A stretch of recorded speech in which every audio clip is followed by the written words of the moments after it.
mga kalalakihan. Isubukan mo to. Ayoko, hindi ko kaya mo yan. Malaki ako, hindi ko kayang umakyat dyan eh. Naku, kala mo pang babae lang, malakas kayo. Kaya mo yan, pang lalaki rin. Medyo kakaiba po ito at challenging ha. Subukan po ang pole dancing.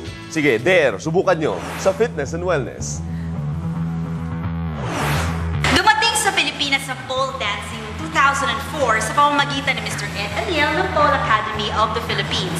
Naging fitness regimen ito na usong-uso at ngayon, ginagawa na rin ng mga lalaki.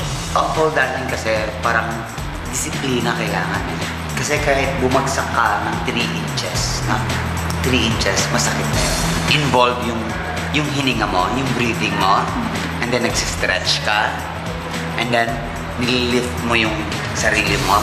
So natutone yung mga muscles mo. Kaya siya effective as exercise. Nag-i-invert ka, o nag-spin-spin ka, nag-circulate na mabuti yung blood mo.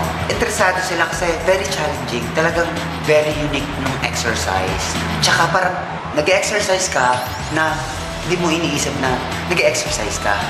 Kasi kakaulit-ulit mo, lumalakas yung yung muscles mo.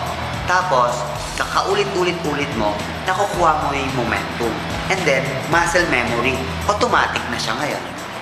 Step on the face, both hands on the floor, push your hips, lock. Okay, sorry, excuse me. And then, across. Yeah, tuloy-tuloy lang siya. Done. And next is up. And go up. Yes. Yes. Okay.